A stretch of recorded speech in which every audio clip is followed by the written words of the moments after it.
Alright guys, so for the second set of notes here, now we're going to go ahead and do moles into mass. So hopefully we figure out how to do moles and get the mass with everything off the periodic table on Friday. So now we're looking at how to go from moles to mass. Alright, so first off you're going to use your dimensional analysis.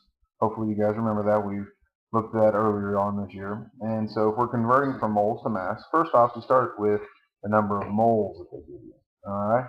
And then you're going to simply get rid of moles, right? You always want to cross out, so you're going to put that on the bottom down here. All right, so 1 mole. And then what would that be equal to in that molar mass, which is what we worked on finding on Friday. All right, I'm going to put that up there, and then just do some simple multiplication and division, and that should be good. All right, so here's an example. So how many grams would I have in 4 moles of calcium? All right, we'll start with what they give you, 4 moles of calcium. I'm going to go ahead and say, 1 mole of calcium. Put that on the bottom, so I'm canceling out moles, crisscrossing. And then what is 1 mole equal to? Well, if I look on the periodic table there, I can see that it's equal to 40 grams. All right, so then I'm just going to simply say 4 times 40 divided by 1, which will give me the answer, 160.32 grams per mole of calcium. So it's pretty straightforward, and that's my example there. That's pretty easy. Alright, so here's some more practice. So if you want to try these at home, you can before you click to the next slide, or before you go to the next slide, so you might want to pause. Alright, so here we go. Let me get to where I can write it. Alright, so here I've kind of got them written out already, and you can see I put them on my picket fence there, my T. Alright, so I've got 1.6 moles of arsenic. Well, what is 1 mole of arsenic equal to off of the periodic table? Alright, so all I'm going to do there is I'm just going to look on the periodic table, and I see that it's equal to 74.9 grams, right? Okay, so all I'm going to do is take 1.67 times 74.9, and that's going to give me an answer there of 125.08. Okay, so that's how many grams I would have in 1 mole of arsenic. And so my arsenic has been, or my moles have been canceled out, and now I'm left with grams.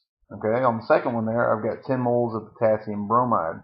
Alright, so the first thing you got to do is you got to add up potassium bromide off the periodic table. Alright, well, what is that equal to? And that gives you that 1 mole. Alright, so it comes out to be 119 grams.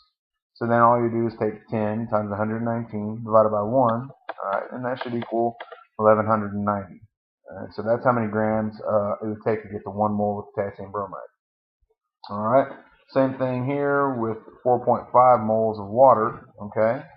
I want to take that and add it all up off the periodic table, and I see that that is equal to 18 grams, right? That's what 1 mole of water is equal to.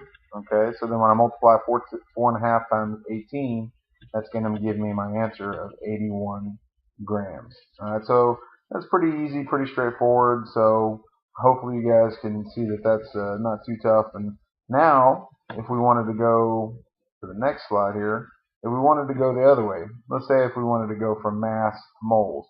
Well, now it's going to be the same thing, except now, since I've got grams on top, right, they've given me the number of grams. I want to cancel out grams, so I'm going to put those on the bottom, so that would be that mass off the periodic table, which is what 1 mole is equal to. So now I put the 1 mole on top because that's where I want to end up. Okay, so here's an example, right? So I've got 525 grams of calcium. All right, put that up in the top where I would start. And I know that 1 mole, all right, is equal to 40.08 or 06 grams of calcium. So now I'm just going to take 525 times 1 and then divide it by 40.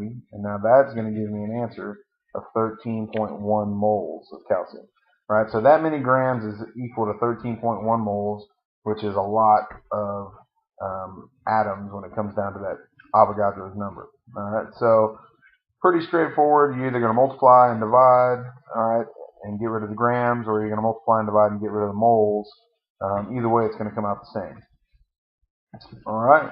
So now let's say they want me to go from mass to moles, right? But I've got a compound. Okay. Well, how many moles are in 325 grams of calcium hydroxide? Right, so there's my equation, CaOH2.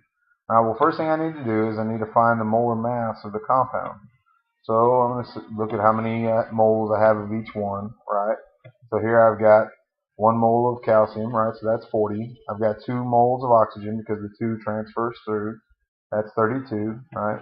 And then I've got 2 moles of hydrogen, and that's 2 right there. So I add that all up, and that'll give me a grand total of 74 0.096 grams. Okay, so that just lets me get the total there, which you guys worked on last week. So you should be able to go from there. Alright, so now I'm going to take that and I'm going to plug that in. Alright, so I'm going to go from grams to moles. So I'm going to take that 325 grams that I had in the original problem. Alright, well I now know that 1 mole of that calcium hydroxide is equal to 74.096 grams, right? That's what I added it all up to be. And again, I'm just going to take and multiply and then divide in order to get the correct answer. So I'd end up with 4.39 moles of calcium hydroxide. Alright, so pretty easy. Whether it's a compound or a single element, you just have to use that molar mass for that compound or for that element. Alright?